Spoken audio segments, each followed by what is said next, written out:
Hello बच्चों, आप लोगों का जो इंग्लिश में एमडीसी सब्जेक्ट है, इंग्लिश लिटरेचर में creative writing in English literature, तो उसके लिए मैं आप लोगों के लिए 15 इंपॉर्टेंट क्वेश्चंस लाई हूँ फर्स्ट ईयर के बच्चों के लिए। कल आप लोगों का पेपर है ना, तो आप ये 15 क्वेश्चंस पढ़ के चले आना। साथ में मैंने आंसर्स भी लिखे हैं, तो थोड़ा मैं आपको आंसर्स भी बता दूंगी, है ना। कुछ भी नहीं पढ़ा है तो आप ये क्वेश्चंस को पढ़ के जा सकते हो, और अगर आपने पढ़ रखा है तो अच्छी बात है। मैं आप लोगों को बता देती हूँ किस टाइप से क्वेश्चन बनाया मैंने, आपके सिलेबस के अकॉर्डिंग ही क्वेश्चन बनाया है, ठीक है। तो आपकी जो पहली यूनिट है वो है फंडामेंटल्स ऑफ क्रिएटिव राइटिंग, रचनात्मक लेखन के सिद्धांत। पहला जो क्वेश्चन मैं आप पढ़ के जा सकते हो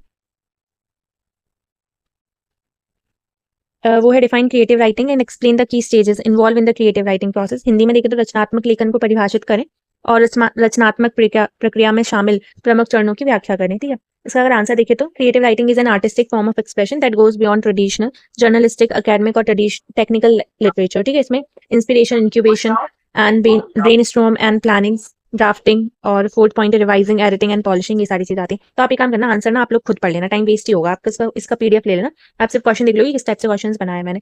second question, discuss the Indian concept of creative writing with special reference to Shruti and Smriti literature. Shruti और स्मृति साहित्य के विशेष संदर्भ में रचनात्मक लेखन का भारतीय अवधारणा पर चर्चा कीजिए। तो ये आंसर दे रखा है मैंने आप लोगों के लिए, तो आप आंसर पढ़ लेना, ठीक है। रचनात्मक लेखन की भारतीय अवधारणा इसके प्राचीन दार्शनिक और साहित्यिक परंपराओं में गहराई से निहित है, तो ये पढ़ लेना पूरा, है ना।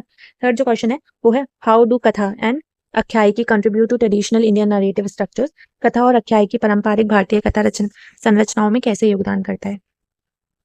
नेक्स्ट जो क्वेश्चन आप पढ़ के जा सकते हैं मैं बताती हूँ। Fourth question, evaluate the significance of literary aesthetic and cultural context in creative expression. रचनात्मक अभिव्यक्ति में साहित्यिक, सौंदर्य शास्त्र और सांस्कृतिक संदर्भ के महत्व का मूल्यांकन करें। नेक्स्ट क्वेश्चन आप जो पढ़ के जा सकते हैं वो है यूनिट सेकंड से, आपकी जो यूनिट सेकंड है वो art and craft of creative writing, रचनात्मक लेखन की कला और शिल्प। उससे जो फिफ्थ क्वेश्चन है वो है what is audience awareness crucial for a writer, how does it dictate the purpose of writing. एक लेखक के लिए दर्शकों की जागरूकता क्यों महत्वपूर्ण है, यह लेखन के उद्देश्य को कैसे निर्धारित करता है।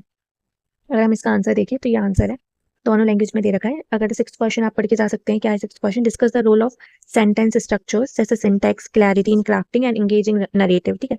एक आकर्षक कहानी को गढ़ने में वाक्य संरचना, वाक्य विन्यास, ठीक है, जिसको सिंटैक्स बोलते हैं, और स्पष्टता की भूमिका पर चर्चा कीजिए। इसका आंसर मैंने आप लोग को दे रखा है। नेक्स्ट क्वेश्चन, सेवन क्वेश्चन देखते हैं। How can a writer achieve objectivity and accuracy while maintaining brevity in their writing.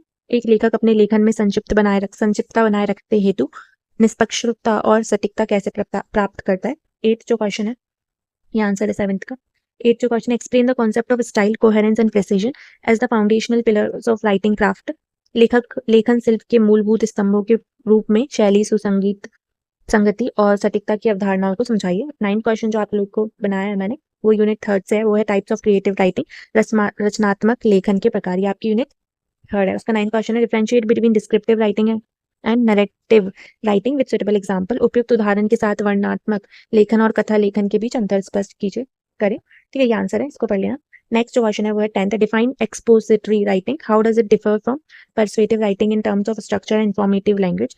व्याख्यात्मक लेखन को परिभाषित करें, यह संरचना और सूचनात्मक भाषा के मामले में प्रेरक लेखन से किस प्रकार भिन्न है, ठीक है।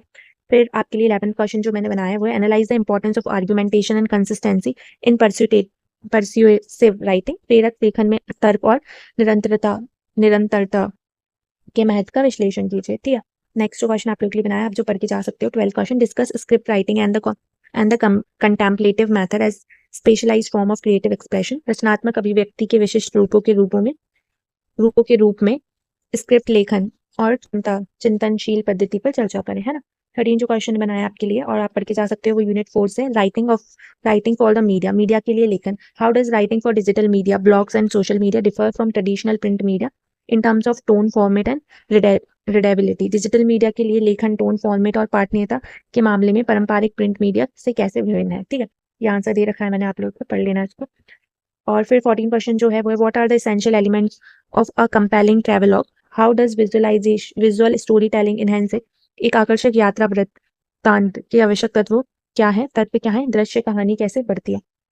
बाकी ये हिंदी में तो नहीं होना चाहिए था, पर आप लोग को समझाने के लिए मैंने हिंदी में भी बना दिया है, बाकी इंग्लिश में ही अकेले होना चाहिए, है ना, क्योंकि इंग्लिश का पेपर है तो आप इंग्लिश में ही लेकर आओगे ना। 15 जो क्वेश्चन है वो है discuss the strategies for audience engagement in modern digital formats like blogs and podcast. Blog और पॉडकास्ट जैसे आधुनिक डिजिटल फॉर्मेट में दर्शकों की सहभागिता के लिए रणनीतियों पर चर्चा करें, ठीक है, ये आंसर है।